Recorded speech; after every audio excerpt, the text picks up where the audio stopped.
Satu, dua, tiga, mulai. Assalamualaikum warahmatullahi wabarakatuh. Halo teman-teman, perkenalkan nama saya Fahri Citratiana Dewi, bisa dipanggil Citra. Saya dari kontingen PM Muhammadiyah Bojonegoro. Di sini saya akan membahas tentang materi kesiapsiagaan bencana. Teman-teman, pasti teman-teman sudah sering sekali mendengar kata tentang bencana.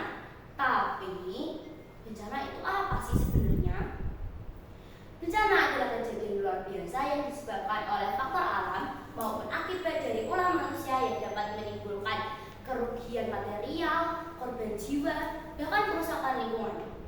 Nah, teman-teman tahu nggak sih kalau ternyata di undang-undang itu juga ada yang tentang kesiapsiagaan bencana loh. Salah satu contohnya adalah Undang-Undang Nomor 24 Tahun 2007 yang membahas tentang peran pemerintah dalam penanggulangan bencana. Nah, kalau ada bencana, pasti ada faktor-faktornya kan? Faktor-faktor yang menyebabkan bencana dibagi menjadi tiga, yaitu faktor alam, faktor manusia, dan faktor campuran. Faktor alam adalah gempa bumi. Gempa bumi terjadi karena pergeseran lempeng tektonik yang berada di bawah lapisan bumi. Yang kedua adalah faktor yang kedua adalah faktor manusia. Faktor manusia ini biasanya disebabkan karena kelalaian manusia. Salah satunya, kita pasti sering sekali kan menjumpai orang-orang yang membuang sampah sembarangan, contohnya di sungai. Nah, sampah-sampah itu nantinya akan menumpuk dan juga menghalangi aliran air, sehingga nanti air sungai akan meluap dan terjadi banjir. Yang ketiga, faktor campuran, yaitu antara manusia dan juga alam sekaligus. Contohnya ini ya, misal ada yang merokok, lalu tiba-tiba rokoknya dibuang begitu saja tanpa dimatikan. Nah, di sini angin bisa berperan untuk membawa rokok tersebut dan juga udara panas nantinya akan menambah kepanasan dan juga api dari rokok tersebut sehingga nanti terjadi kebakaran yang sangat besar. Nah, selanjutnya bencana itu datang pasti ada waktunya, tapi waktu di sini bukan jam ya teman-teman. Waktu kedatangan bencana digolongkan menjadi dua, yaitu bencana yang datang secara tiba-tiba dan juga bencana yang datang secara perlahan. Bencana yang datang secara tiba-tiba biasanya tidak akan memberi tanda-tanda atau kita tidak bisa memprediksinya, sehingga kita tidak tahu kapan bencana itu akan datang. Contohnya ada longsor dan juga tsunami. Yang kedua tadi adalah bencana yang datang secara perlahan. Bencana yang datang secara perlahan pastinya akan memberikan kita tanda-tanda sehingga kita dapat mengetahui kapan sih bencana itu akan datang dan kita bisa bersiap-siap untuk menyelamatkan diri. Contohnya adalah gunung meletus, gempa bumi, kekeringan, dan lain sebagainya. Nah, setelah mengetahui waktu, kita juga harus mengetahui siklus-siklusnya dong. Nah, siklus-siklus bencana ini terdiri dari yang pertama adalah pra-bencana atau sebelum bencana terjadi. Sebelum bencana yang terjadi, biasanya jika kita sudah mendapatkan info tentang prediksi bencana yang akan datang, kita bisa bersiap-siap untuk menyelamatkan diri. Nah, hal yang dapat dilakukan selama pra-bencana ini ada dua, yaitu satu, kesiapsiagaan. Kesiapsiagaan adalah upaya-upaya penggunaan kemampuan secara cepat untuk menangani dan juga menghadapi bencana. Yang kedua adalah mitigasi.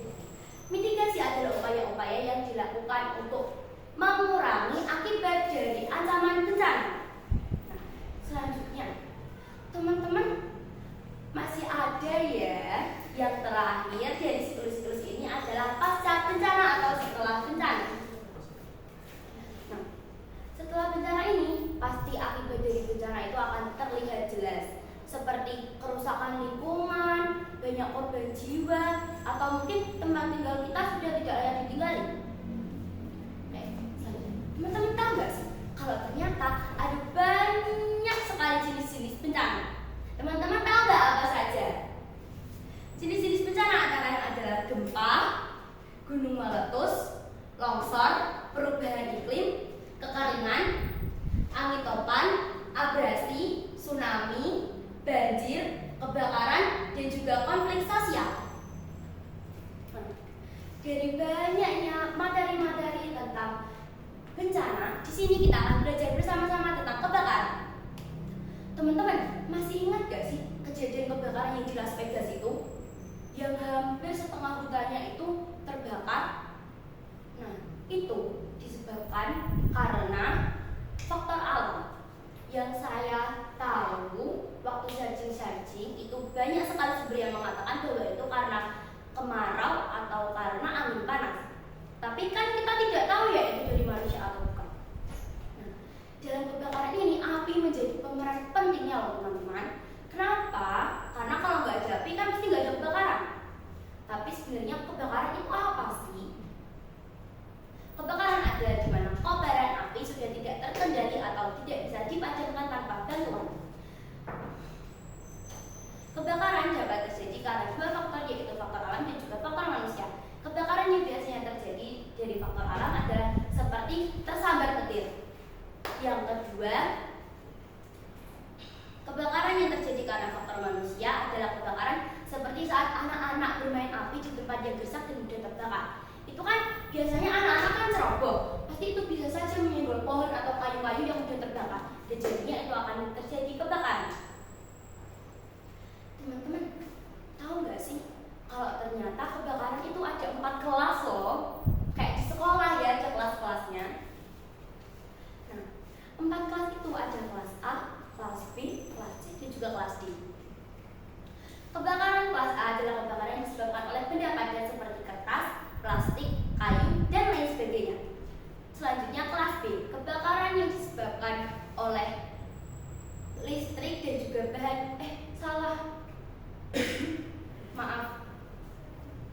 Kebakaran kelas B adalah kebakaran yang terjadi oleh bahan-bahan yang mudah terbakar yang biasanya bersifat cair seperti solar, bensin, dan lain sebagainya. Yang ketiga adalah kebakaran kelas C atau kebakaran yang disebabkan oleh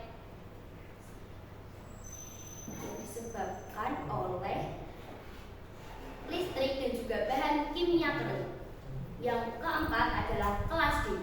Kelas D ini adalah kebakaran yang berkaitan dengan bahan bakar logam, contohnya adalah sodium dan lain-lain sebagainya. Teman-teman, kita nggak mau kan kalau tempat yang kita gunakan sekarang ini terbakar.